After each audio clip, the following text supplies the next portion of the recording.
بسم اللہ الحمد للہ والصلاة والسلام علی رسول اللہ السلام علیکم ورحمۃ اللہ وبرکاتہ۔ ہمارے پیارے مکی و مدنی آقا صلی اللہ علیہ وسلم گستاخانہ حرکات کے پس منظر میں قسط نمبر 2۔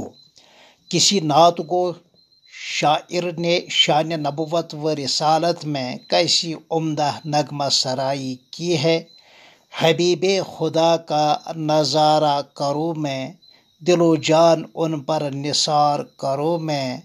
میرا دین و ایمان فرشتے جو پوچھیں، تمہاری ہی جانب اشارہ کروں میں۔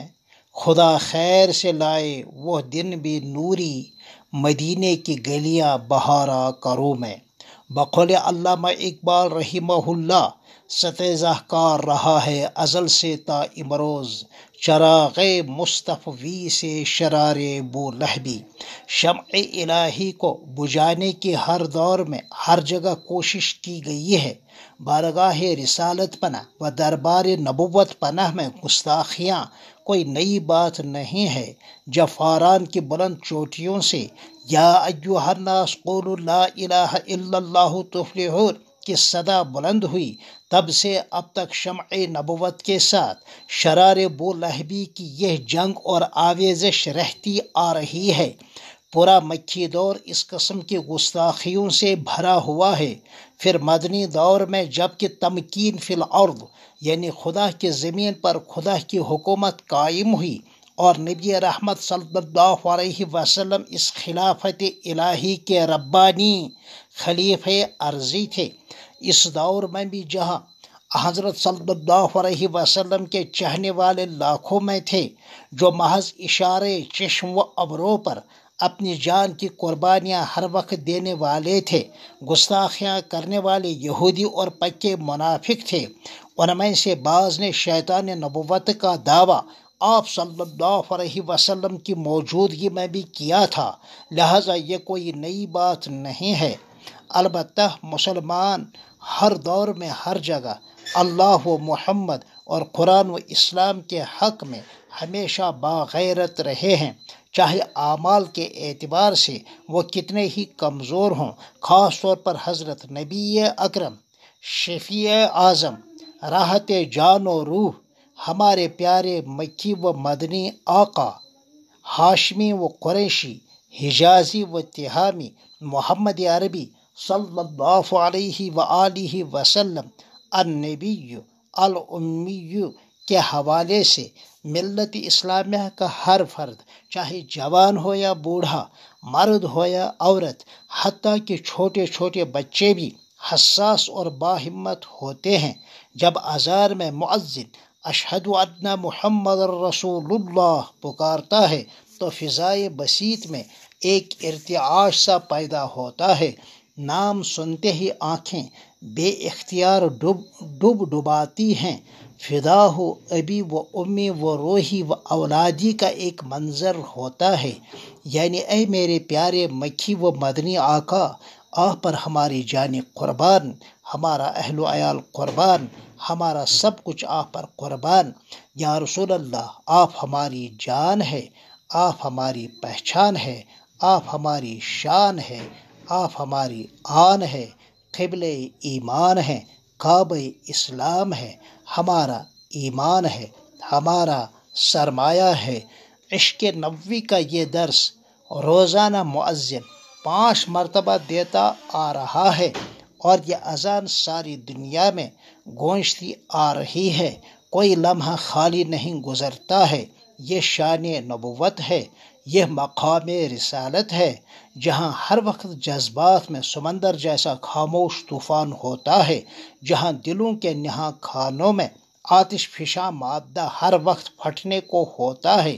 یہی وجہ ہے کہ حضرت نبی اکرم صلی اللہ علیہ وسلم کے عظمت شان کے ساتھ جس کسی نے بھی چھیڑا ہے تو سب سے پہلے وہی نوجوان اپنے مجروح جذبات کا اظہار کرتے ہیں، جو مسجدوں میں یوں تو کم ہی آتے ہیں اور نمازوں کا اہتمام بہت ہی کم کرتے ہیں، مگر وہ زخمی شیر بن جاتے ہیں۔ ان کے جذبات میں طوفان بلا خیز اٹھتے رہتے ہیں۔ البتہ ہم نے ہر زمانے میں ہر جگہ یہی سبق دہرایا ہے کہ اخلاقی و شرعی اور جمہوری حدود کے اندر پرامن احتجاج ہو، امر اور قانون کے دائرے میں رہ کر متعلقہ حکام تک احسن طریقے پر اپنے جذبات کو ہم پہنچائیں، اور حکومت و انتظامیہ بھی بغیر کسی تاخیر کے حضرت صلی اللہ علیہ وسلم کی شان اقدس میں ایسی گستاخی کرنے والے کو پابند سلاسل کر دیں، اور ملک کے قانون کے مطابق جرم ثابت ہونے کے بعد سخت سزا دی جائے، تاکہ پھر کسی بھی بد نصیب انسان کو ایسا جرم کرنے کی ہمت نہ ہو۔ دراصل ان واقعات کے پیچھے ہمیشہ امن دشمن، وطن دشمن، انسانیت دشمن، ملک دشمن، اسلام دشمن عناصر کا ہاتھ ہوتا ہے، تاکہ خون خرابہ ہو، ماحول پراگندہ ہو، نار اور مار ہو، آگ و آہن ہو، تاکہ ایسے شیطان صفت لوگوں کو اسلام کے خلاف ایک منفی تصویر پیش کرنے کا موقع ملے۔ لہذا ہم ہوش کے ناخن لیں اور سانپ بھی مرے مگر لاٹھی بھی نہ ٹوٹے والے فارمولا پر ہم عمل کریں۔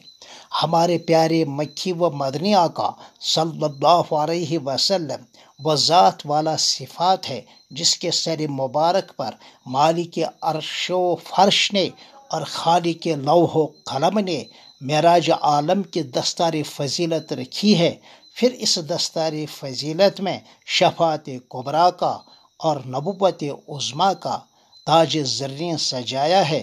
پھر خالق کونین نے آپ صلی اللہ علیہ وسلم سے اپنی محبت کا اظہار یوں فرمایا ہے، وَلَسَوْفَ يُعْطِيكَ رَبُّكَ فَتَرْضَىٰ، اے میرے محبوب آپ خوش رہیں، آپ شاد رہیں۔ جس ذات والا صفات نے اپنے بارے میں یوں فرمایا ہے، وَبِيَدِي لِوَاءُ الْحَمْدِ یوم القیامہ، سنو قیامت کے دن حمد کا جھنڈا میرے ہاتھ میں ہوگا، سرداری آپ کی ہوگی، قیادت آپ کی ہوگی، امامت آپ کی ہوگی، شفاعت آپ کی ہوگی۔ بارگاہ نبوت کے ممتاز نعت خواں یوں رطب اللسان ہو، وَأَحْسَنَ مِنْكَ لَمْ تَلِدِ النِّسَاءُ، کہ چشم فلک نے اب تک آپ سے زیادہ حسین اور جمیل نہیں دیکھا ہے۔ حضرت مولانا عبدالرحمن صاحب جامی المعروف عارف جامی المعروف مولانا جامی اپنے عقیدت کا نذرانہ یوں پیش کرتے ہیں، صلی اللہ علی نور کدو شد نورہا پیدا، زمین از حب او ساکن فلک در عشق او شیدا۔ آپ کے مبارک نور سے سارا عالم نورانی بن گیا۔ ایمان نور ہے، اسلام نور ہے، ایمانی اعمال نورانی ہے، اور اسلامی اعمال بھی نورانی ہیں۔ ہر خیر میں نور ہے، اور آپ صلی اللہ علیہ وسلم تمام انوار الہی کے منبع اور سرچشمہ ہیں۔ فرش خاک آپ کی محبت میں خاموش، فلک اعظم آپ کے عشق کا شیدائی، صاحب لوح و قلم کے ساتھ اور خالق ارض و سما کے ساتھ اور مالک کونین کے ساتھ بندوں کا روحانی رشتہ و تعلق آپ صلی اللہ علیہ وسلم ہی کے واسطے سے ہوا ہے، قائم ہوا ہے۔ سنو کلمہ طیبہ میں اسم پاک محمد، اسم پاک اللہ کے ساتھ ہے، بیچ میں کوئی واسطہ نہیں ہے۔ اس کا مطلب ہے کہ اللہ سے جڑنا ہے، محمد سے جڑے بغیر اللہ سے نہیں جڑ سکتے۔ اس میں اسی کی طرف ایک لطیف اشارہ ہے۔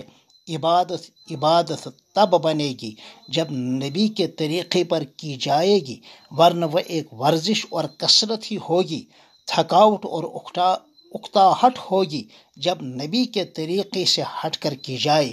اب ایسی عظمت نشان نبی کی شان میں کوئی ایسی ویسی گستاخی کرے تو جذبات میں کیا طوفان نہیں آئے گا، کیا آرام ختم نہیں ہوگا اور سکون کافور نہیں ہوگا، ایک گہرا گاؤ کیا نہیں لگے گا، پھر کسی کو کسی پل آرام نہیں ہوگا، کسی کو کسی کل چین نہیں ہوگا۔ اللہ ہمارے حال پر رحم کرے اور گستاخی کرنے والوں کو اللہ تعالی ہدایت سے نوازے، ہمیں امن اور امان برقرار رکھنے کی توفیق عطا فرمائے۔ پھر ملتے ہیں انشاءاللہ تیسری قسط میں، تب تک السلام علیکم ورحمۃ اللہ وبرکاتہ۔